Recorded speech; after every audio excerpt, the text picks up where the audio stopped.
নমস্কার, নিউজ ভ্যানগার্ডের এক নজরে 25 আপনাদের প্রত্যেককে জানাই স্বাগত। আমি রয়েছে অমিত আপনাদের সাথে। এডিসি নির্বাচনকে সামনে রেখে পাহাড়ের রাজনীতি এবার উত্তপ্ত হয়ে উঠেছে। প্রদ্যুৎ কিশোর দেববর্মা এই লড়াইকে মুখ্যমন্ত্রী মানিক সাহার সঙ্গে সরাসরি রাজনৈতিক মোকাবিলা হিসেবে তুলে ধরেছেন। অম্পির তেতুইবাড়ি সভায় তিনি এডিসি এলাকার অনুন্নয়ন নিয়ে একাধিক প্রশ্ন তোলেন। তবে রাজনৈতিক বিশ্লেষকদের মতে গত 5 বছর ক্ষমতায় থাকায় এই প্রশ্ন উল্টো মাথার দিকেই বুমেরাং হচ্ছে। বিজেপির প্রতিষ্ঠা দিবসে ধর্মনগরের অটল ভবনে বর্ণাঢ্য অনুষ্ঠানের আয়োজন করা হয়। অনুষ্ঠানে প্রধান অতিথি হিসেবে উপস্থিত ছিলেন মুখ্যমন্ত্রী মানিক সাহা। তিনি বলেন, উত্তর পূর্বাঞ্চলে বর্তমানে শান্তি প্রতিষ্ঠিত হলেও এক কুচক্র তা নষ্ট করার চেষ্টা করছে। সভায় নরেন্দ্র মোদীর নেতৃত্বে দেশের উন্নয়ন ও নিরাপত্তার কথাও তুলে ধরেন তিনি। ধর্মনগর উপনির্বাচনে বিজেপি প্রার্থী জহর চক্রবর্তীকে সংবর্ধনা জানালো বিশ্ব হিন্দু পরিষদ। নির্বাচন উপলক্ষে আয়োজিত এক অনুষ্ঠানে প্রার্থী জহর চক্রবর্তীকে সৎ ও নিষ্ঠাবান নেতা হিসেবে দাবি করে তাকে বিপুল ভোটে জয়ী করার আহ্বান জানায় সংগঠন। জহর চক্রবর্তী ধর্মনগরের উন্নয়নে সকলকে সঙ্গে নিয়ে কাজ করার প্রতিশ্রুতি দেন।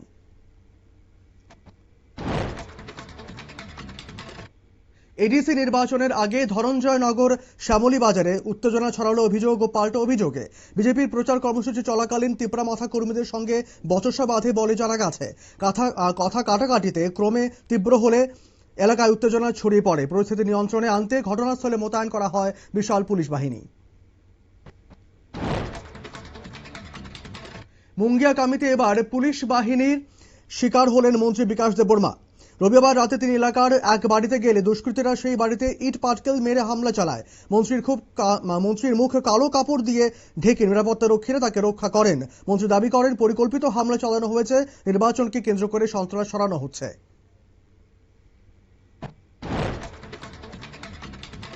ডেমছড়া করমছড়া এডিসি কেন্দ্রে বিভিন্ন দল ছেড়ে 126 জন ভোটার বিজেপিতে যোগ দিলেন সোমবার। বিজেপি প্রার্থী বিপিন দেববর্মার সমর্থনে এই সভায় নবাগতদের দলে বরণ করে নেন মুখ্যমন্ত্রী মানিক সাহা। উপস্থিত ছিলেন বিজেপি সভাপতি রাজীব ভট্টাচার্য ও মন্ত্রী সুধাংশু দাস। যোগদানকে ঘিরে এলাকায় রাজনৈতিক তৎপরতা আরও বৃদ্ধি পেয়েছে।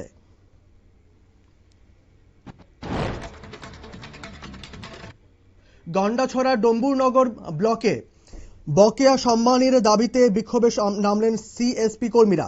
7 মাস ধরে পরিশ্রমিক না পাওয়ায় ব্লক অফিসে তালা ঝুলিয়ে দেন কর্মীরা।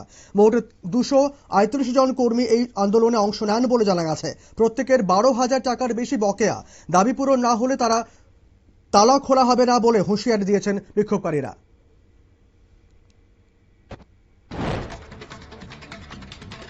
ধলাই জেলার আমবাসায় পেট্রোল পাম্প ও গ্যাস এজেন্সির পরিদর্শন করলেন জেলা শাসক বিবেক এইচবি। রাজ্য প্রশাসনের নির্দেশে জ্বালানি ও গ্যাসের মজুদ পরিস্থিতি খতিয়ে দেখা হয়। সাধারণ মানুষ সঠিক পরিষেবা পাচ্ছেন কিনা তাও পর্যবেক্ষণ করেন প্রশাসনের কর্মকর্তারা। সঙ্গে কালোবাজারির বিষয়েও খোঁজ খবর নেওয়া হয়।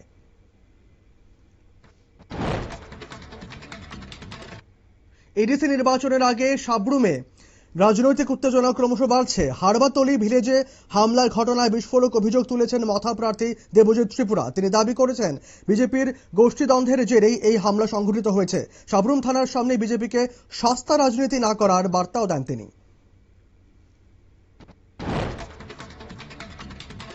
চুড়াইবাড়ি থানার নাকা চেকিং পয়েন্টে যাত্রীবাহী বাস থেকে গাঁজা সহ এক ব্যক্তিকে আটক করেছে পুলিশ। ধৃত নদিয়া চৌধুরীর কাছ থেকে প্রায় 2 কেজি 180 গ্রাম গাঁজা উদ্ধার হয়েছে।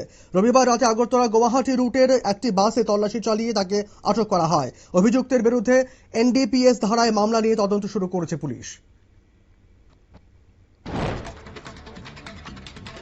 তেলিয়ামুড়া মহকুমার চাকমাঘাটে জাতীয় সড়কে কাঠ বোঝাই একটি লরির সঙ্গে 2টি বাইকের সংঘর্ষে 2 চালক ও 2 আরোহী গুরুতরভাবে জখম হন।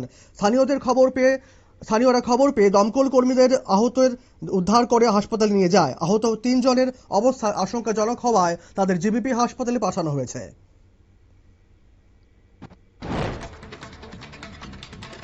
গোলাঘাটের নবশান্তিগঞ্জ বাজারে হামলার ঘটনায় 2 তিপ্রামাথা কর্মী গ্রেফতার করেছে পুলিশ। ধৃতদের নাম অভিরাম দেববর্মা ও ধীরেশ দেববর্মা। 5 এপ্রিল বিজেপি প্রার্থী ও কর্মীদের উপর হামলা এবং পুলিশের গাড়ি ভাঙচুরের ঘটনায় অভিযুক্ত ছিল ধৃতরা।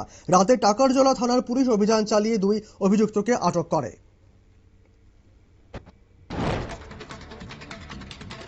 এডিসি নির্বাচনে বামফ্রন্ট প্রার্থীদের জয়ী করার আহ্বান জানালো সিপিআই এমএল লিবারেশন। 21 নম্বর মহারানী চেলাগাং আসনে দলের প্রার্থী গোবিন্দচরণ জমাতিয়া, পাশাপাশি বাকি 27টি আসনে বামফ্রন্টকে ভোট দেওয়ার আহ্বান করে দল।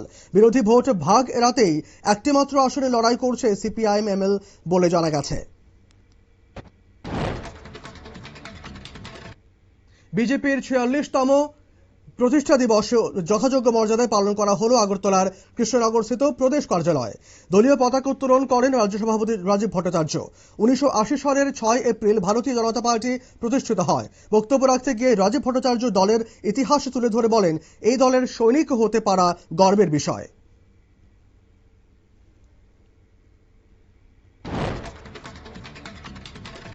দেশের উচ্চশিক্ষায় বড়সড় পরিবর্তনের ইঙ্গিত দিল বিশ্ববিদ্যালয় মঞ্জুরি কমিশন। প্রধানমন্ত্রী নরেন্দ্র মোদীর প্রস্তাব অনুযায়ী বিশ্ববিদ্যালয়গুলিকে সরকারি সমীক্ষায় যুক্ত করার কথা বলা হয়েছে। ইউজিসির সচিব মনীষ আর যোশী উপাচার্যদের চিঠি দিয়ে সরকারি প্রকল্পের সমীক্ষায় বিশ্ববিদ্যালয়গুলির অংশগ্রহণের কথা উল্লেখ করেছেন।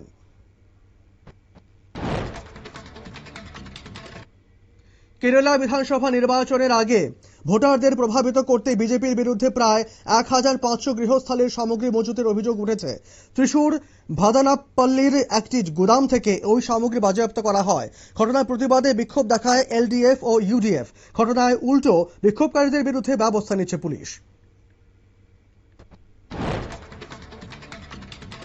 আবগারি দুর্নীতি মামলায় দিল্লি হাইকোর্টে নিজেই সওয়াল করলেন অরবিন্দ কেজরিওয়াল।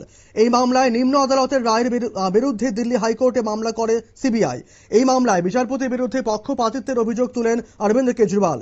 বিচারক বদলের নতুন এই মামলায় সোমবার সওয়াল করেন তিনি।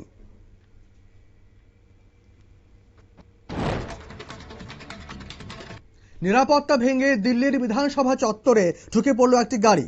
সোমবার দুপুরে 2 নম্বর গেটের বেষ্টনী ভেঙে ভিতরে প্রবেশ করে গাড়িটি। উত্তরপ্রদেশের নম্বর প্লেটযুক্ত গাড়ির চালক মুখে মাস্ক পরেছিলেন বলে জানা গেছে। অধ্যক্ষ বিজেন্দ্র গুপ্তের অফিসের সামনে একটি ফুলের তোড়া রেখে গাড়ি নিয়ে পালিয়ে যায় দুষ্কৃতী চালক।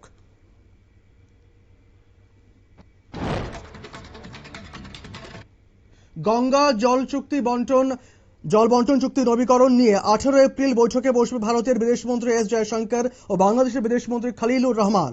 ঢাকার নতুন সরকার গঠনের পর দিল্লির সঙ্গে এটাই প্রথম উচ্চ পর্যায়ের বৈঠক হতে চলেছে। চুক্তির মেয়াদ শেষ হওয়ার মুখে থাকায় গঙ্গার জল বন্টন নিয়ে এই বৈঠককে অত্যন্ত গুরুত্বপূর্ণ বলে মনে করা হচ্ছে। বাংলাদেশে পয়লা বৈশাখ উদযাপনকে ঘিরে নতুন করে বিতর্কের সৃষ্টি হয়েছে। দীর্ঘদিনের ঐতিহ্য মঙ্গল শোভাযাত্রা বা আনন্দ শোভাযাত্রার নাম পরিবর্তন করা হয়েছে। এবার থেকে এর নাম হবে বৈশাখী শোভাযাত্রা, জানিয়েছেন সংস্কৃতি মন্ত্রী নিতাই রায়চৌধুরী। এই পরিবর্তনকে কেন্দ্র করে দেশে নতুন করে বিতর্ক শুরু হয়েছে। ইসরায়েলের একটি ড্রোন কারখানায় মারণ হামলা চালিয়েছে ইরান। তবে ইসরায়েল এই হামলার কথা স্বীকার করেনি। তবে সংস্থার সিইও জানিয়েছেন কারখানাটি সম্পূর্ণ ধ্বংস হয়ে গেছে। পেতাহ টিকভা শহরে অবস্থিত ছিল এই কারখানা। ইসরায়েল সেনার জন্য গুরুত্বপূর্ণ সামরিক সরঞ্জাম তৈরি করত বলে জানা গেছে। ইরানকে 48 ঘন্টার সময়সীমা বেঁধে দিলেন মার্কিন প্রেসিডেন্ট ডোনাল্ড ট্রাম্প। মঙ্গলবারের মধ্যে হরমুজ প্রণালী থেকে অবরোধ না তুললে ইরানকে কঠোর পরিণতির হুঁশিয়ারি দেন তিনি। সমাজ মাধ্যমে রবিবার এই হুমকি দেন ট্রাম্প। ভারতীয় সময় অনুযায়ী বুধবার সকাল 6:30 পর্যন্ত সময়সীমা বেঁধে দেওয়া হয়েছে তেহরানকে।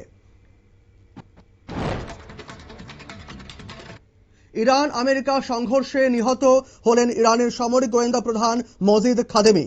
সোমবার ইরানের সরকারি সংবাদ মাধ্যমে তার মৃত্যুর খবর জানানো হলেও বিস্তারিত তথ্য প্রকাশ করা হয়নি। তার মৃত্যুর কারণ এখনো স্পষ্ট নয়। খাদেমির আগে এই পদে ছিলেন মোহাম্মদ কাজেমি, যিনি গত বছরের জুনে ইসরায়েলের হামলায় নিহত হন।